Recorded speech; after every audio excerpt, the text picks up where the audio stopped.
Mighty Radio. Hello there and welcome to this brand new edition of 5 Round MMA. My name is Alex Ramirez. Alongside me, my co-hosts Guillermo Cita and Albert Cita. Today's show is brought to you by our fine line of sponsors. First is Rocking Green eco-friendly cleaner products, 5 Rounds clothing line, which Guillermo sport in their gear, and of course the FRMMA Foundation, Redemption Martial Arts, rise up against bullying. Gentlemen, how are you? But more importantly, fantasy football update. Give it to me. Last place in every single league. Pretty much. Yeah, pretty much. Wow. I'm either 1 or 2 in my league, so Wow. I'm good. I'm in the middle of the pack of everyone, so we got the whole full spectrum. So this week we'll talk not too many big breaking stories, a lot of little stories here and there. Not really any fight weeks for the UFC or one of the big major promotions. We're talking about Cyborg again, is calling out Dana White in the UFC. Brendan Schaub's going to stop fighting for some reason. But first, also Joe Warren, TJ Dillashaw leaving the alpha males, and of course the UFC added women's division. But first, for round number 1, gentlemen, Chris Cyborg came out in the news and said that she's being bullied by Dana White in the UFC. The UFC's president, Dana White, and Ronda Rousey. The thoughts came on a Facebook post after Rousey had an interview with the New York Times saying that, that she's in Hollywood now and the typical Hollywood women figure, that she was kind of bullied her ass on a commercial set, that she was too big. So Rousey came back even bigger, and the campaign was more a success. And then to which Cyborg posted on her Instagram post, quote, "I just find it hypocritical that Ronda Rousey to complain about people in Hollywood being critical of her body image, talking about her arms or the extra weight she carries between fights. For the past 5 years, the same Ronda Rousey and Dana White have used the media to bully me, opening the door to other opponents who try the same tactics. Instead of talking about my fighting skills, they would rather use media attention to say that I look like a man." And that goes on more. So, thoughts on this? My first thought is, I think a lot of fighters get bullied in the media and the internet. That's why there's a lot of keyboard warriors out there. Yeah. But ultimately, I think she's just trying to stay relevant. Because I'm gonna tell you the honest truth. I stopped caring about Chris Cyborg and Chris Cyborg versus Ronda Rousey like 2 years ago. I could care less, and I really do think she's just trying to keep stirring the pot so her name is still out there. I really do think. So, Guillermo, can Cyborg... It sounds like a Tito Ortiz approach.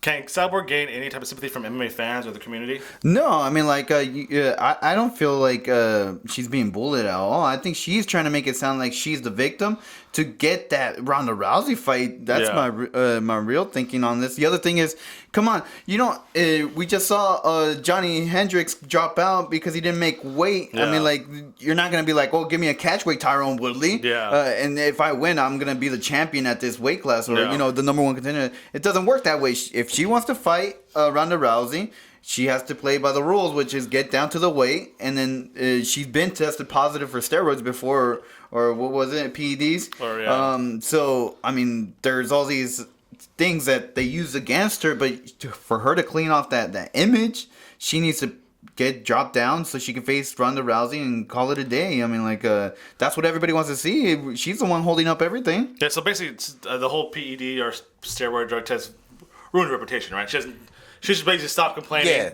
and do it by the right way. And honestly, I think she's going the wrong route. She is a champion technically under the Zuffa umbrella. Yeah. Technically. So if I were her, I would just bust a Ronda Rousey and continue to fight as much as I can. Because at this point, she's only fighting a couple fights a year. She didn't fight all of 2014.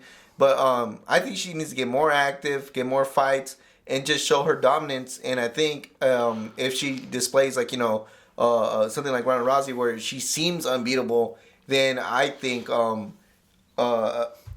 that's more of where people will be behind her to get her against Ronda Rousey. Well, in all fairness, she should have posted a video of Dana White impersonating Chris Cyborg, saying she looks like a Wanderlei Silva in a dress.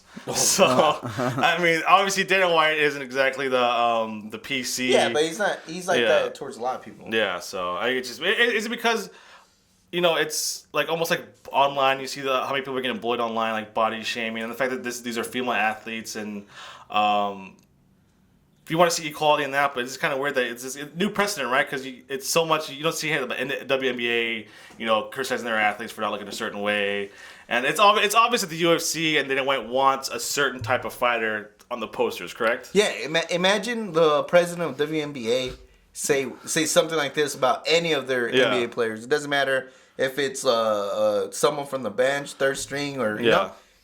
I bet you there'll be an uproar and this and that. That's why I keep saying that Dana White wants to be in that level, but he's not. Yeah. He shows his true colors every single time. And guess what? You're not nowhere close to the NBA, the NHL, the MLS. You're not gonna get the major sponsors you want with as long as you're at the helm. As long as there's a microphone from your face. All the major sponsors are going to go, maybe we'll just, pass up this time. Well, then you look at someone like Paige that's barely coming into the sport, and she's posted up everywhere. When you have veterans that have been in the sport, just maybe not have the look, not being exposed as much. So I see that point of it, especially when you have videos like that of Dana White. And it's obviously making fun of her face. You can tell Dana White's preference, right? He loves the blonde hair, blue-eyed kids. Yeah, and let's keep it real. I don't think the NBA would likes that. Josh Harden is like their... James Harden is like their poster guy right now. And Adidas, I think, made a big mistake because I think that guy can't sell for a dime. James Harden? Yeah. Yeah, he's good. He can score. But, I mean, come on, we all know. No, but did you see the record how the deal he got on the Adidas? Steph Curry is the face of the NBA right now, right, Guillermo? Yeah. I think Stephen Curry is the face besides you have up and rising Blake Griffin, James Harden, Kevin Durant. But then, you also have the NBA, and you also have all these different apparel companies, Nike, Reebok, But he also mentioned, Adidas, out of all those people, there's 3 ugly guys that he just mentioned right now, just to let you know. And just to call out Albert, I mean, he says, let's keep it real. Does that mean he never keeps it real or what? I know, for real, bro. Keep it real, keep it 100. I always keep it 100. Keep it 100. This round is 100% over now, so stick around, guys. Round number 2, just about in 3, 2, round over. Time for round number 2. Albert, your favorite heavyweight, Brendan Schaub, hasn't fought in a while. And according to him, he's not going to fight for a little while longer. He says that he's going to step away from fighting, not because he wasn't doing any good. I remember after he got knocked out by Travis Brownie, Joe Rogan on his podcast and told him straight up to retire. Yeah. And there are thoughts of him going down to light heavyweight because he was really cutting it in the heavyweight division. But he kind of stated that in a recent interview that I can't stand this Reebok deal. It's not fair to the sport of MMA, so I'm going to step away from fighting. Do you guys agree that's Brendan Schaub's main motivation for stepping away from fighting? First thing is, no wonder Albert can't say Brendan Schaub. He can't even spell Brendan Schaub. He can't even say Brendan Schaub. There's a reason why I can't say his last name nor spell his last name, because I never look him up at all, ever. So what was the question again? He just said, basically he said, here's a quote from him. He says, what is that? Let me find it. I can't see myself in the effing Reebok kit walking out like that in the octagon. I can't see myself being like that. You know what? Cool, man. Yeah, that's what I'm worth. I'm worth $10,000 to you guys. I'm gonna do this. I have other opportunities. So basically, he's like, you know what? I don't want to fight anymore. This Reebok deal, I'm not getting paid what I need to get paid. So, I mean, it's kind of funny. This is a guy who was called out by Joe Rogan to retire, hasn't fought since, and you know what, I'm going to step away just because, you know what, this Reebok deal isn't fair. Is that really the motivation, or just because, I think there's something else. I mean, maybe he just doesn't like the colors or something like that, because look at everybody that's fought since the Reebok deal. Yeah. Have you heard any complaints? We haven't even talked about this in such a long time. You know, once the Reebok deal came out, everybody was so negative. People that have fought have not said one bad thing. Well, I have not seen a bad thing. Yeah. People that haven't fought under the Reebok deal are the ones still complaining. Yeah. So this is Brendan Schaub who's getting 6 figures in sponsorships, right? Oh, yeah. And before we get back to it, just to emphasize on that Reebok deal, I saw a podcast with TJ Dillashaw and some of the alpha male guys, and they're explaining how they think it sucks that Reebok likes to take a piece of them that they wore and then try to auction it off. Oh wow! And not that they don't understand why they do it, but they wish they could keep everything. Yeah. You hear them, they're like, "Oh, dude, I wanted to keep." It was hard. I know rather give them my hoodie or give them, They actually the way they sound excited to have that package, to something to keep. But going back to Brandon Schaub, whatever. Okay, it doesn't matter. Let's go back to Brandon. If he really had a big deal with as far as the advertisement deal, He could go to Bellator. Yeah. He can go World Series of Fighting. I'm pretty sure if he told Dana White, Dana White would release him in a heartbeat. He's coming up to almost a year. Yeah. His last fight was in December 6th. And before that, what was his record before that? His record, he was 10. He's 10-5. Before his 2 knockouts, he was 10-3. Yeah. But he needs back-to-back losses, nasty losses. But if you really care so much about that sponsorship, he can go somewhere else and get his $500,000 or whatever supposedly he makes from touchyfriendly.com, or I don't know what he had in his patch. But to tell you the truth, let's just keep it real, Brendan Schaub. Yeah, keep it real, bro. I mean, don't try to be the martyr here for the Reebok. Just because, you know what, you were getting flagged for not. Maybe you don't want to cut down to the 205, and you just maybe thinking I can't cut in the heavyweight division. No, right? I really think if he really wants to retire. I mean, like the real point is, if he wanted to get released, I'm sure he'll get released. Yeah. And if you really wanted to fight, I'm gonna go to Bellator World Series of Fighting. It sounds like he's trying to avoid that, and he's straight to retirement. Like, forget fighting. Yeah. But I just want to walk away, not because of my fighting ability, because I don't like this Reebok deal. It's just a thought. Keep it real, Brendan. And the funny part is, Michael McDonald, he made news too this week saying that he doesn't like his deal, but he never mentioned once the Reebok deal. And this is he's a typically young fighter. Mm-hmm. He's talking about his actual show money. Win money and his actual. He's talking about that, which I think his purse, right? Which I think is a fair argument to make when it comes to your purse. That advertisement, I think it comes either way. Look, the NFL, everybody else, they don't have some kind of structure where you can put patches all over yourself, right? But we have these giants that make giant money, So I think you need to make yourself more marketable, and it doesn't matter what you wear in the ring. What matters is outside. I mean, well, look at you. You're wearing a Chelsea football shirt with Samsung written all over it. Yeah, but guess who gets? Do the players see cut of that? No, the players get no cut of this. It's the team. Yeah, but the money that the team gets, they pay the players. Yeah, right? You don't hear Junior Dos Santos, even the best player in the world, Lionel Messi, crying about what sponsor he has to work during the thing. Is what he's hand over fist. He sells jeans, bro. Well, then he has that massive Adidas deal, so everything's messy. He has his own brand with. And he doesn't pay taxes either, Messi. Going to jail, bro. It sounds like soccer players have a problem with paying taxes because Neymar just got busted. So they froze all his assets. So Brendan Schaub's now officially unretired, so you can enjoy the Fighter and the Kid podcast even more now. Time for round number 3. Bellator's Joe Warren, who's also a coach on their one time reality show, Fight Master or whatever. He seems to be Bellator's go-to boy. He's been suspended for testing positive for marijuana after his fight at Bellator 143. What's kind of ironic is after the whole Nick Diaz suspension came out, he was like one of the people, hey, Nick, man, you break the rules, you got to pay for it. So now Joe Warren is paying for breaking the rules. Guys, thoughts on this? And maybe did Joe Warren open his mouth before a little too soon? He opened up his mouth way, way, way too soon. I mean, how are you going to be, talking smack? I mean, maybe he wasn't being caught in the past before. But, I mean, how are you going to talk smack and then be, I forgot the word. A hypocrite? Hypocrite. There you go. And be a hypocrite with Nick Diaz. So, I mean, if anything, I just lost a little bit more respect of Joe Warren.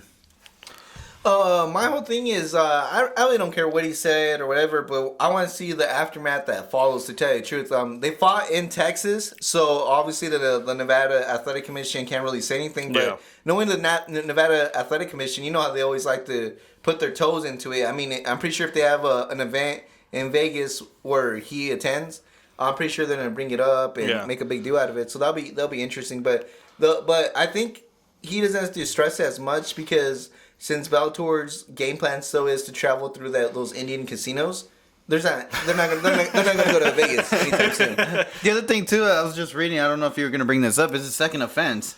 So I mean, what was it? Nick Diaz. It's third. Third, yeah. So he's right behind Nick Diaz. So I mean, right on his tail. I really want to see whoever does the actual review or whatever the case review. I hope they throw the semi book at him because throw at least half the book at him, right? Yeah, because at least half the book at this point. Because next one he should get a similar thing to Nick Diaz on the third offense. Yeah. Interesting fact: he has never fought in Vegas. Really? Yeah, never. Oh, wow. So he's never been technically licensed. Licensed. So it's funny. He even said Warren said that he's partakes in medical marijuana. He has licenses in multiple states. He lives in Colorado, where it's legal. But then he was just so harsh for Nick Diaz. Like, you think he'd be more of a sympathizer. He said he sympathized with Nick Diaz, but hey, man, you break the rules, you gotta follow it, you gotta, pay for the punishment. Where you have other fighters who probably even don't smoke pot, who are completely behind Nick Diaz. So you'd think a fellow partaker of marijuana would be more sympathetic to Nick Diaz's situation, and he was just so brash. And nope, you broke the rules, man. You gotta pay the consequences. And yet, look at here, Joe Warren suspended again. So I think it's kind of like you said, hypocritical, right? Yeah, and then the other thing, maybe he's doing it the correct way, like stopping a certain amount of time before his fight, and maybe that's why he doesn't sympathize with Nick Diaz. But I mean, like, he's already being caught twice. Yeah. So I think it's maybe like a Bellator thing. Like, I'm a Bellator guy, so I gotta bash the UFC guys. I guess the thing I really want to know is what happened after his first marijuana failed test. Did he get any type of suspension, any type of warning, or slap on the hand? Like, don't do it again, Joe Warren. I don't think he's ever been suspended or anything like that when it comes to abuse. But keep in mind, he has never fought in Nevada. Nevada's usually the athletic commission has these strict policies. The other states, I mean, they're pretty open. I mean, I think Texas is actually one of the most open states when it comes to fighting. I mean, they even have like a weird rule in boxing where they show you where you at as far as points by the judges in the middle of the fight. Thanks, Max Kellerman. So yeah, I know. I just like to sprinkle in my knowledge. I forgot after the Mayweather Pacquiao fight, you're a boxing expert. Yeah, right? I respect the sweet science that is boxing since that bout.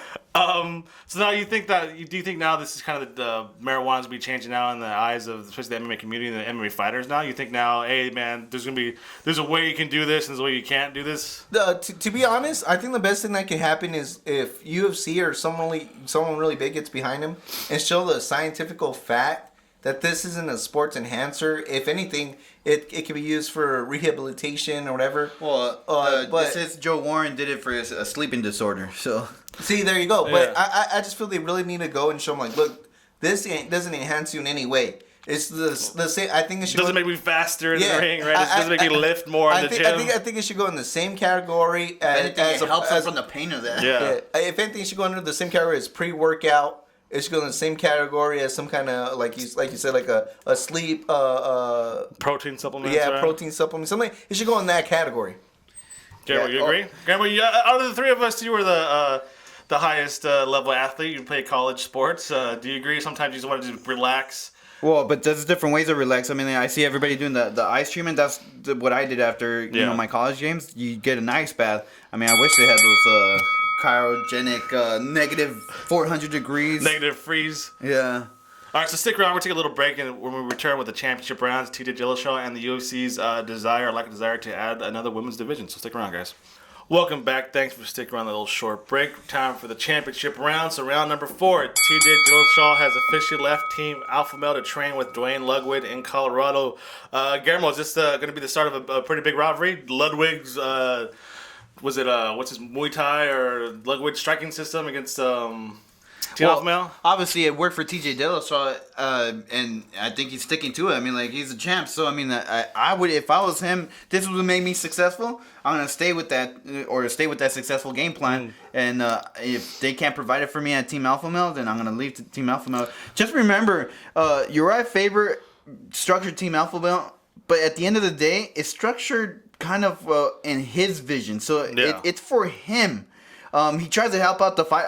I've heard him in multiple interviews. He tries to help out everybody, but it's really structured for him. TJ Dillashaw is taking the different approaches. Like, I gotta look out for my best interest, and sometimes it might not be. Even though you're good buddies with them, it might not be that goal that you guys are trying to see together. You're at the end of the day, you're looking out for yourself because it's an individual sport, and it's brought him so much success. So Albert, is this going to lead now to Dillashaw going to the Alpha Male? Can we see Dillashaw versus Faber? Can we see maybe Joseph Benavidez, realize he's stuck in flyweight and move back up to bantamweight? Well, the Alpha Males do have their own podcast, and TJ Dillashaw came out, and that's when he said he's moving over to a new camp. And by the way, you know that he's getting paid to train because it's at the Muscle Farm facility. Oh wow! And so he's actually getting paid to train there, and so that's one of the cases he makes. So who wouldn't, as a fighter, who would not do that? I'm getting paid to train rather than me paying to train. Yeah. So he said anybody would have done it that was in his shoes, but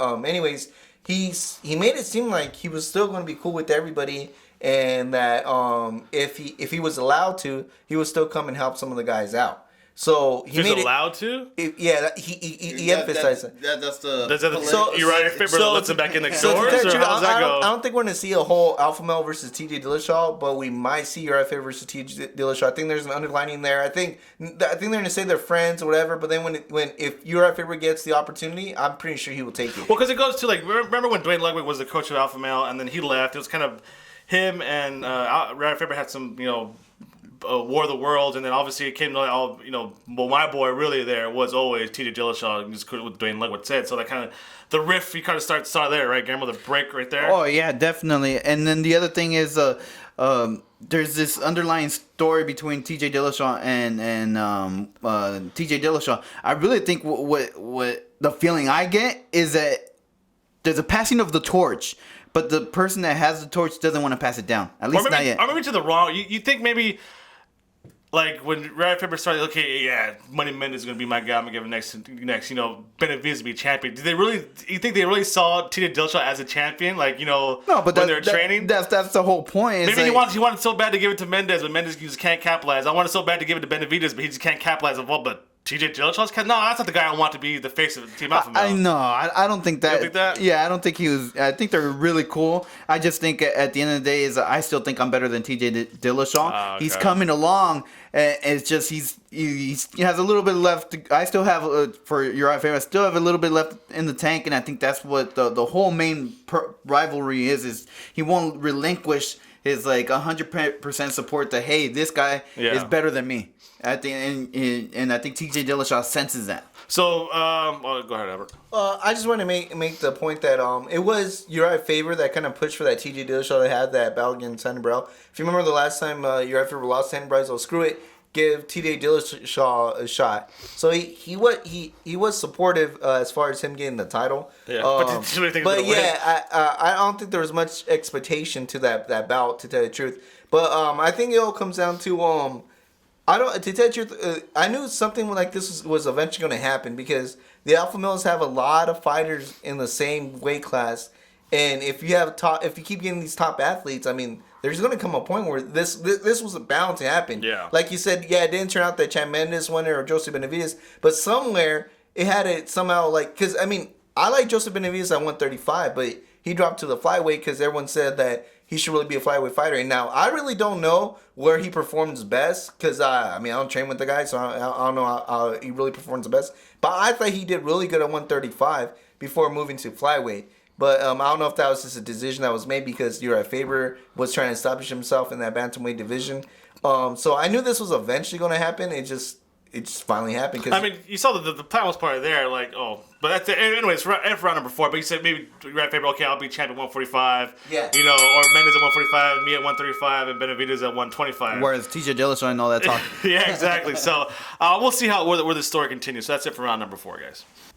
All right, final round number 5. Gentlemen, as of right now, as this conversation is taking place, the UFC only has 2 women's divisions. The UFC bantamweight division, 135 pounds. The women's strawweight division, 115 pounds. Came out this week that UFC bantamweight fighter Jessica Andrade is going to move down from bantamweight to strawweight to try out there. It's a 20-pound drop.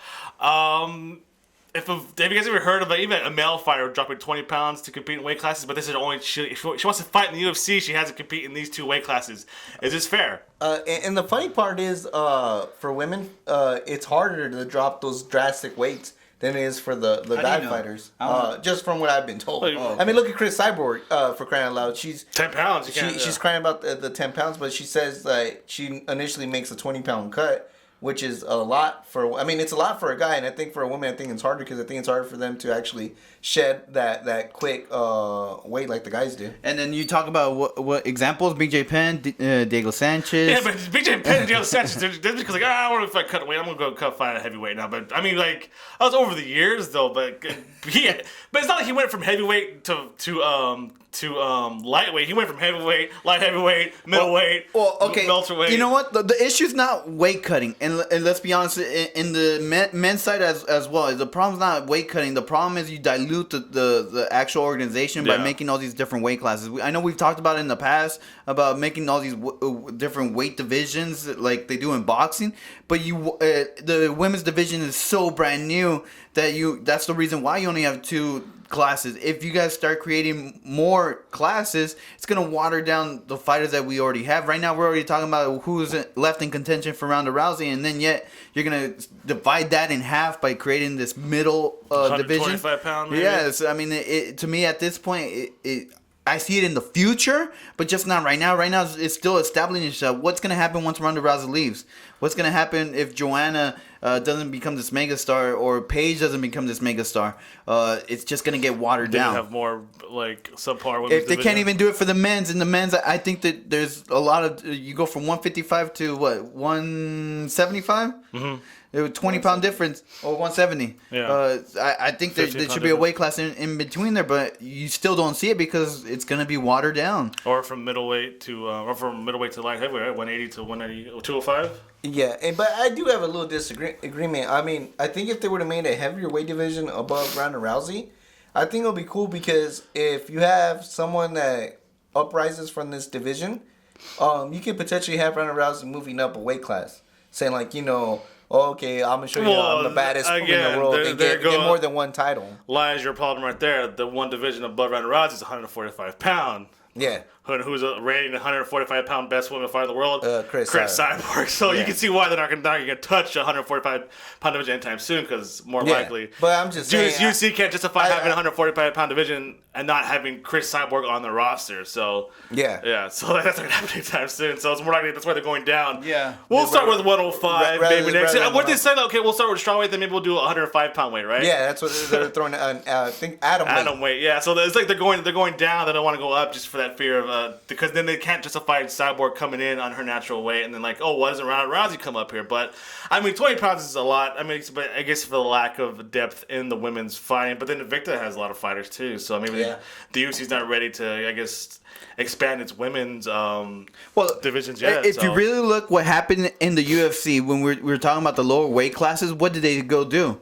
They got they bought WEC. They bought WEC, and boom, we already have an established division because these guys were up and rising anyway. Yeah. And I think that's the approach UFC's probably taking. It's like we established these 2 weight classes. We're just gonna at this point we already have Invicta. Yeah. It's just a matter of time before we create that atom weight, and then like boom, we already have a set division with this known champion from Invicta. I think that's the overall goal because it worked in the past. Yeah. Look at all the stars we got from WEC, all the stars from Strikeforce that we got. It's actually when the UFC was depleted with heavyweights. What they bought Strikeforce, got all their heavyweights. And the later conversation, look at all these stars we got from Invicta. So I mean, like it's a proven track record that works for the UFC. Yeah, look at their current heavyweight champion, Christopher Verdun, made his mark in Strikeforce. So, I mean, you got all this stuff there. When in doubt, buy another organization. Absorb their talent, right? Yeah, but do a WCW, raid the talent. And it's funny too. It's kind of a risky move to make that new weight class right now, especially since you're having so many fighters having weight issues and the whole IV ban and all that stuff. I think it to go lower, it might be a little bit hard. So we'll see how it goes. I think it probably will be a long time before the UFC decides to add another women's division, right? Yep. All right, so that's it for today's show. I want to thank everybody for listening. I want to thank our fine line of sponsors. First with Rocking Green, eco-friendly cleaning products, 5 Rounds clothing line, and of course the RMA Foundation, Redemption Martial Arts, rise up against bullying. Without their help, this would just be, what would this be? Just random guys talking. We lose some form of legitimacy because of them. Until next week, follow us on Twitter and Instagram at FiveRoundMMA. It's FIVE. Like us on Facebook, subscribe to us on iTunes, YouTube, Podomatic, and please visit FiveRoundMMA.com. You can also check out our podcast at FightBookMMA.com. That's FightBookMMA.com under the podcast page. That's it. Thanks for listening. Albert, what do you got? Yeah, just thanks everybody for listening. Please, Colin Kaepernick, come through with me. Oh yeah, the cream of the crop. You are now listening to FRMMA Radio.